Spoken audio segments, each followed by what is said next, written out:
네, 성도님들, 이스라엘 백성은 과거에 한 번 물 위를 걸은 적이 있죠. 또 이번에는 요단 강이지만 그 전에는 홍해, 바다 위를 건넜습니다. 출애굽기 14장 보면 나오죠. 이제 출애굽을 하고 애굽에서 나와서 바다 앞에 섰습니다. 근데 바다를 보면서 그들의 했던 생각은 뭐예요? 아, 하나님이 오셔서 어떻게든 해주시겠구나. 뭐 이렇게 생각한 것이 아니라 뒤에서 다가오고 있을 적군을 생각하며 두려워했습니다. 그러면서 말하죠. 아, 우리가 그냥 애굽에서 죽었으면 됐을 텐데 광야에서 죽게 하려고 우리를 여기까지 이끌어왔냐? 라고 하면서 불평하고 욕을 하고 원망을 했습니다. 이 바다 앞에 서기 전에 그들은 뭘 봤습니까? 하나님이 애굽이라는 그 초강대국을 그냥 무너뜨리는 모습을 봤어요. 10가지 재앙을 통해서 하나의 그 엄청나게 강력한 제국이 완전히 그냥 폭삭 무너지듯이 그렇게 주저앉는 것을 보았습니다. 그런데도 불구하고 물 앞에서 그들은 주저앉아 버렸죠. 하나님은 그런데도 불구하고 그들이 보는 앞에서 바다를 갈라버리셨습니다. 갈라버리시고 그들은 결국에는 땅 위를 걸었습니다. 바다가 갈라져서 그 안에 들어간 땅 위를 걸어서 애굽에서부터 완전히 벗어나 버렸죠. 애굽에서 그렇게 완전히 벗어났지만 그러나 그럼에도 또 그들은 불평과 불만을 끊어내지 못했습니다. 그 결과가 무엇입니까? 그들은 결국 약속의 땅, 하나님이 주시겠다고 약속했던 그 젖과 꿀이 흐르는 땅을 보지 못했습니다. 홍해를 건너는 역사가 있었습니다. 메추라기를 먹었습니다. 만나를 먹었습니다. 그럼에도 불구하고 사실상 그들의 마음은, 그들의 생각은 애굽에서부터 벗어나지를 못한 거예요. 그리고 결국 광야에서 다들 인생을 마쳤습니다.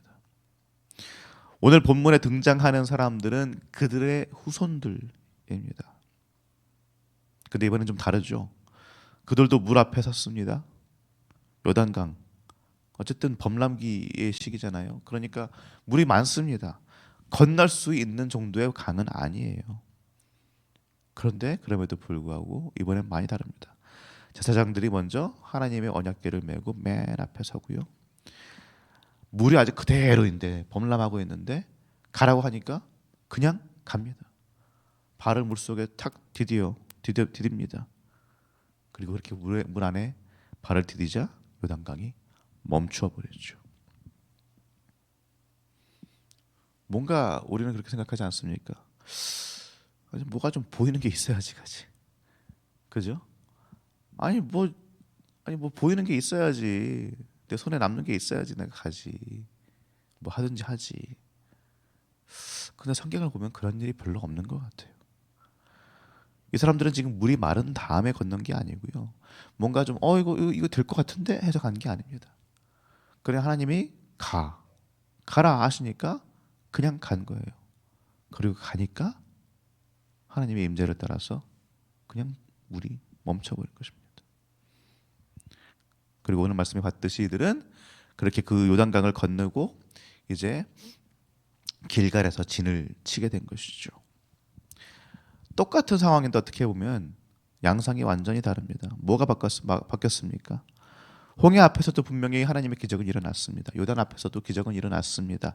기적은 다 일어났는데 그런데 그 사이에 백성들의 태도는 완전히 달라졌죠.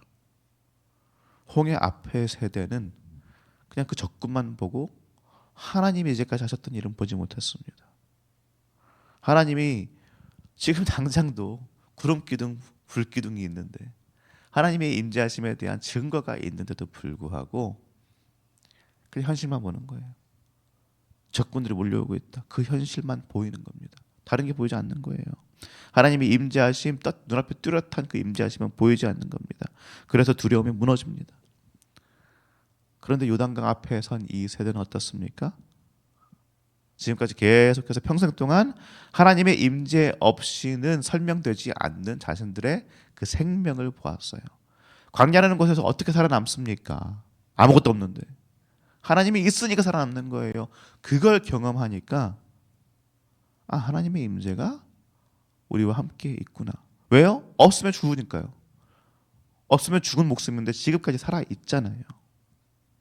그러니까 언약궤를 맨 제사장들이 백성들 앞에 서서 하나님의 말씀, 하나님의 언약을 상징하는 그 언약궤를, 하나님의 그 미쁘심, 하나님의 그 임재하심과 역사하심을 상징하는 그 언약궤를 맨 제사장들이 발을 내디디자 요단강이 갈라지고 아무런 문제 없이 그들은 요단강을 건넌 것입니다. 광야에서 40년이라는 시간을 보내는 동안 배운 거예요. 앞선 세대가 뭘 실패했는지 눈앞으로서 배우고, 그리고 하나님께서 어떻게 임재하시고 역사하시는지를 몸소 체득한 사람들인 것입니다. 그 부모 세대는요, 실패했을 수도 있습니다.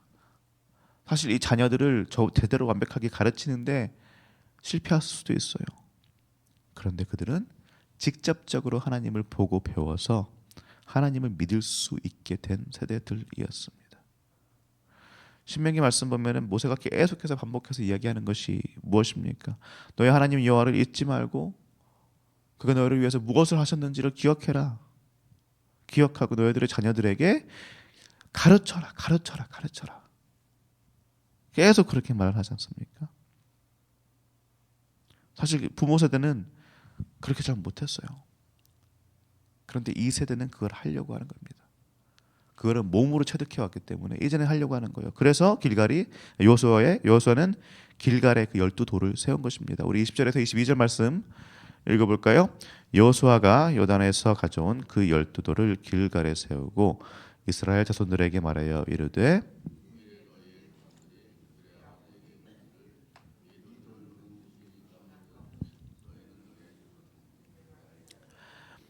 이스라엘이 마른 땅을 밟고 이 요단을 건넜습니다. 아멘.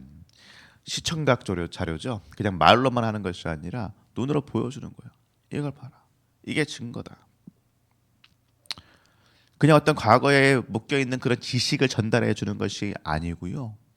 실질적으로 현실적으로 자신들이 몸으로 체득했던 그 삶의 지혜. 여호와 하나님은 우리를 떠나지 않으시고 그분이 우리를 인도하신다. 그분이 가라고 하는 곳에 우리가 갈 때 기적이 일어난다라는 이 체득된 그 지혜를 다음 세대에게 전해주기 위해서 이 일을 한 것입니다. 계속해서 우리 23절, 24절 말씀 읽어보겠습니다. 너희 하나님 여호와께서 요단물을 너희 앞에서 마르게 하사 너희를 건너게 하신 것이 너희 하나님 여호와께서 우리 앞에 홍해를 말리시고 우리를 건너게 하심과 같았나니 이는 땅의 모든 백성에게 여호와의 손이 강하신 것을 알게 하며 너희가 너희 하나님 여호와를 항상 경외하게 하려 하심이라. 아멘. 똑같다 그러죠. 홍해 앞에서 건넌 거랑 그리고 요단강을 건넌 것이 같은 일인데, 그런데 중요한 건 뭐예요? 그 목적이 뭐라는 겁니까? 둘 다 목적이 뭐라는 거예요? 모든 백성에게 여호와의 손이 강하신 것을 알게 하며 너희가 너희 하나님 여호와를 항상 경외하게 하려 하십니다. 아멘.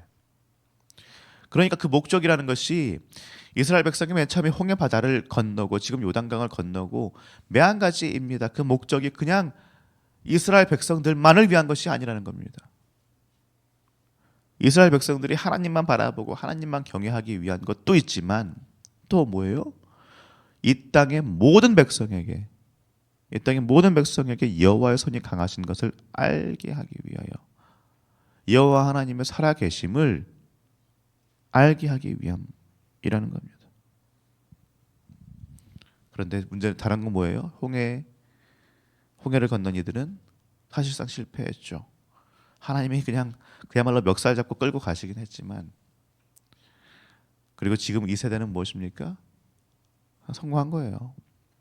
하나님의 말씀대로 그렇게 살았고 그렇게 행했고 요단강을 건넜고, 하나님이 나중에 보시면 아시겠지만 요단강에서 어떤 일이 벌어집니까? 다 라합이 말하잖아요.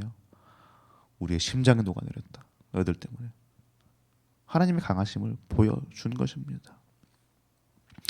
사랑하는 성도님들, 우리도 그렇죠. 인생의 요단강 앞에 서 있을 때가 종종 있습니다. 어떻게 보면 요단강이 아니라 홍해라고 느껴질 때도 있죠. 그냥 바다 같구나. 이건 어떻게 할 도리가 없구나. 방법이 없구나. 정말 강이 범람하듯이 바다에서 파도가 치듯이 이거를 어디서부터 손을 대야 될지도 모르고 건널 방법이 없다라고 생각이 들어서 발걸음이 아예 딱 멈춰지는 두려움에 휩싸이는 그럴 때도 있습니다. 그런데 오늘의 말씀 우리에게 말해주는 것은 무엇입니까? 하나님이 앞서 가신다. 하나님이 지금까지 너와 함께 하셨고 지금도 함께 하시고 앞으로도 함께 하실 것인데 하나님이 먼저 가실 거야. 그러니 그냥 발을 디뎌라.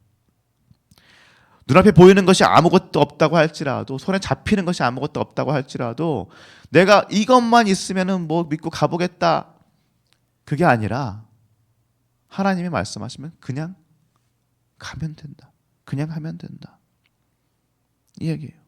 믿음이라는 것은요, 성도님들 그냥 내 마음을 잘 정리하고 그래 괜찮아. 자기 자신을 위로하거나 마음을 어떻게 다잡는 것이 아닙니다. 믿음이라는 것은 하나님이 어디로 가고 계시는지 하나님은 지금 무엇을 하고 계시는 것인지를 보고 그 하나님을 신뢰하며 그 하나님을 쫓아가는 거예요. 함께 가는 거예요. 걸어가는 거예요. 그 앞이 물이라고 할지라도 물이 무엇을 상징합니까? 결국에 물이라는 것은 혼돈이거든요. 혼란이에요. 혼돈이에요. 알 수 없는 상황이에요. 내가 이해할 수 없는 상황이에요.